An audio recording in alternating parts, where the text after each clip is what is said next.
మహాభారతం సులభ శైలిలో పంచపాండవులతో కుంతీదేవి హస్తినాపురం చేరుకునుట. కశ్యపుడు బ్రాహ్మణులందరి సహకారంతో పెద్ద చితిని నిర్మించాడు. పూలమాలలతో సుగంధాలతో పాండురాజు శవాన్ని అలంకరించాడు. తల్లి, విధి విధానం దాటడం దేవతలకే సాధ్యం కానప్పుడు మానవ మాతృలమైన మనమెంతవారం? గుండె రాయి చేసుకొని ఊరడిల్లండి. ఈ దుఃఖ సమయంలో మీకు ఉపశాంతిని ఎవ్వరూ కలిగించలేరు అని భర్త శవాన్ని కౌగిలించుకొని చితిమీదికి చేర్చకుండా అడ్డుపడుతూ కన్నీరు మున్నీరుగా రోదిస్తున్న కుంతిని మాద్రిని చూసి జాలిగా అన్నాడు కశ్యపుడు. యుధిష్ఠిరాది బాలకులను బ్రాహ్మణులు ఎత్తుకొని బుజ్జగిస్తూ వాళ్ళ ఏడుపులు మాన్పించడానికి వ్యర్థ ప్రయత్నం చేయసాగారు. కొంచెం సేపటికి కుంతీదేవి దుఃఖం శాసించుకుంది.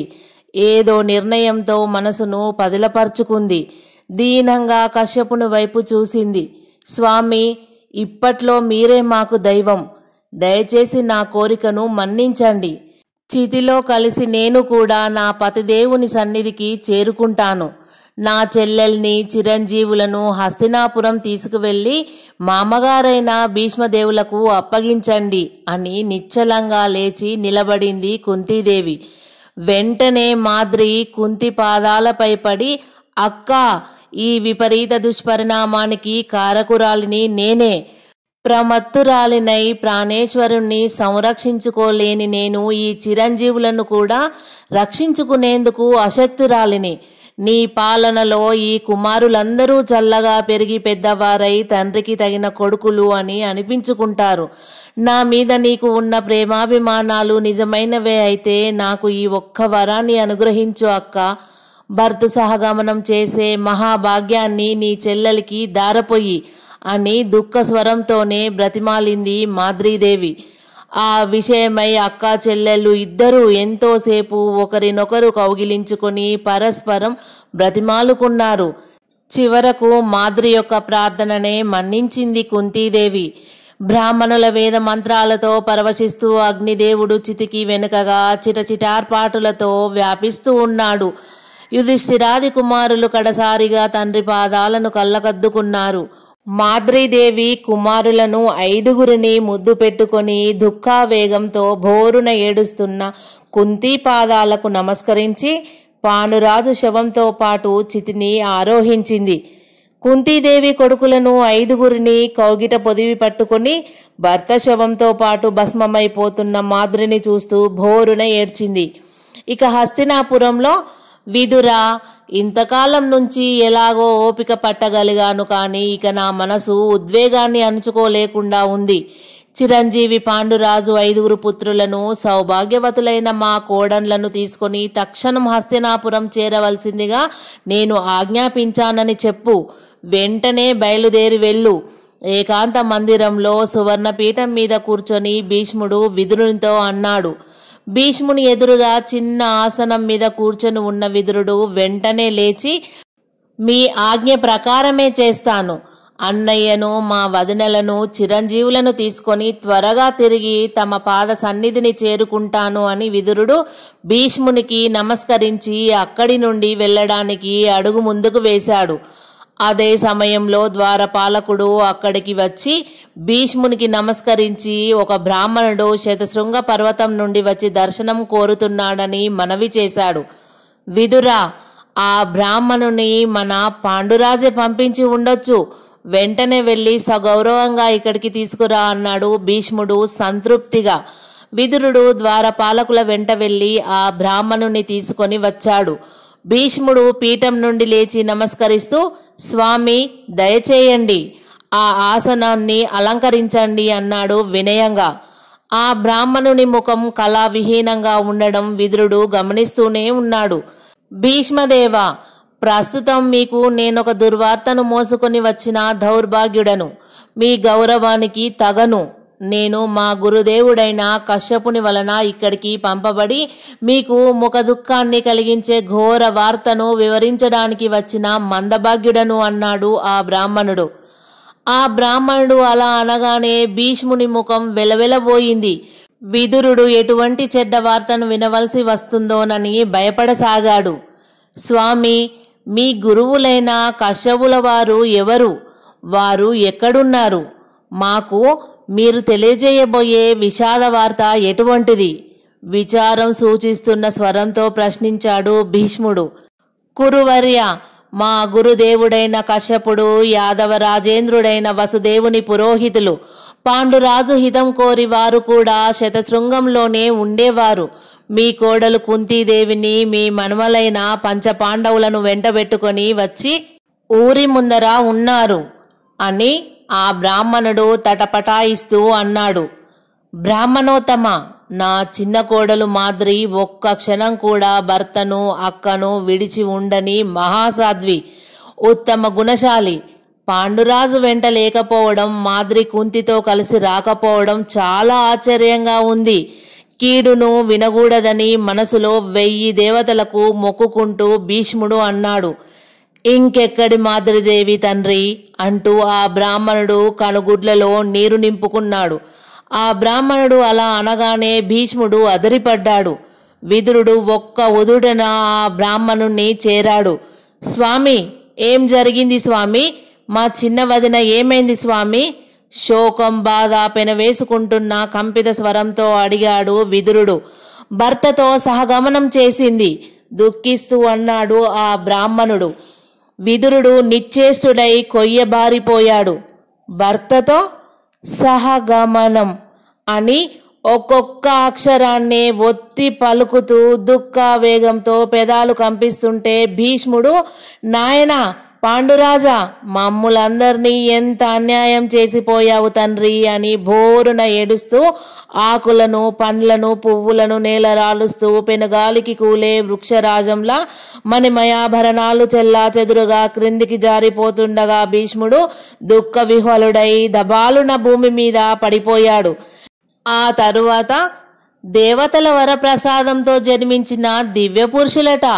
ఎంత చక్కని రాజకుమారులో చూడండే. ఆహా, ఇంత గాంభీర్యం, ఇంత సౌందర్యం ధృతరాష్ట్ర మహారాజు పుత్రులలో శతాంశం కూడా లేదు. ఈ కుమారులను కన్న కుంతీమ తల్లి కడుపు ఎంత చల్లనిదో. పాపం, పసితనంలోనే తండ్రి ప్రేమకు దూరమైపోయిన అభాగ్య జీవులు. ఆదరణ కొరత పడిన రాజమందిరంలో సుఖాలే లభ్యమవుతాయో లేక కష్టాలే ఎదురవుతాయో. భగవంతుడు ఈ చల్లని కుమారులకు సర్వకాల సర్వావస్థల్లో సంరక్షితుడై నిల్చుగాక అని భీష్ముడు తన రథం మీద ఎక్కించుకొని తీసుకువస్తున్న పాండురాజు పుత్రులను మేడల మీద, రచ్చల మీద, సావిళ్ల మీద, బురుజుల మీద నిలబడి చూస్తున్న పౌరజనం పలు విధాలుగా అనుకుంటుండడం వింటూ జాలిగా ఆ పసిపాపలను అలాగే కౌగిలించి పట్టుకొని దీనవదనుడై స్తబ్ద గంభీరంగా ఉండిపోయాడు భీష్ముడు. ఆ రథం వెనక మరొక రథం మీద కుంతీదేవి శిరస్సు వాల్చి మూర్తీభవించిన ధైన్యంలా ఉంది. ఆ వెనుకనే మరికొన్ని రథాల మీద కశ్యపుడు, శతశృంగ పర్వతం మీది బ్రాహ్మణులు ఉన్నారు.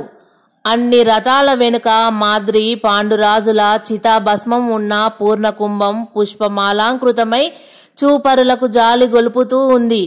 ఆ వెనుక దుర్యోధనాది కౌరవులు, తక్కిన రాజోద్యోగులు, విదురుడు తమ తమ రథాల మీద వస్తున్నారు. అలా రథాలన్నీ వీధి వెంట పయనించి కోటలో ప్రవేశించాయి. రాజమందిరం ముందు వరుసగా నిలిచాయి.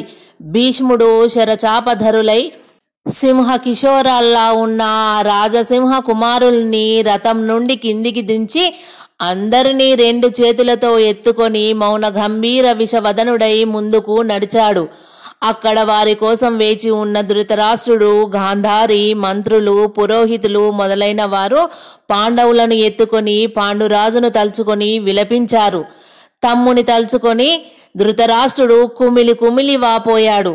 శోకదేవతయై తనకు మొక్కిన కుంతిని చేరదీసుకొని గాంధారి సత్యవతీదేవి దగ్గరకు తీసుకువెళ్ళింది. ఆనాడు రాజమందిరమే కాకుండా హస్తినాపురమంతా శోకదేవతకు నిలయమైపోయింది. అనంతరం భీష్ముని ఆజ్ఞానుసారం విదురుడు మాద్రీ పాండురాజుల శరీర శేషాలకు వైభవోపేతంగా అపర కర్మలు చేయించాడు. మాద్రి పాండురాజులను స్మరించుకుంటూ విదురుడు బ్రాహ్మణులకు వారి పేరు మీద ఎన్నో అగ్రహారాదులను దానం చేశాడు. అనర్గములైన దివ్యాభరణాలను రత్నరాశులను కొల్లలు కొల్లలుగా పంచిపెట్టాడు.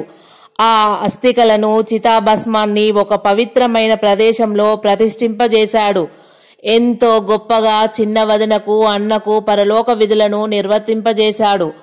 అంతఃపురంలో కుంతీదేవిని ఓదార్చడం ఎవరికీ సాధ్యం కాకపోయింది. ఆమె దుఃఖం చూసి పాండురాజును జ్ఞప్తికి తెచ్చుకుంటూ అంతఃపుర కాంతలందరూ భోరున ఏడవసాగారు. వెంటనే వ్యాస భగవానుడు అక్కడ సాక్షాత్కరించాడు. అంతఃపుర స్త్రీలందరినీ ఓదార్చి అతి ప్రయత్న కష్ట సాధ్యం మీద కుంతికి కూడా ఉపశమనం కలిగించాడు. తల్లి, నీ పుత్రులు 5 లోకోత్తర చరిత్రులు అవుతారు.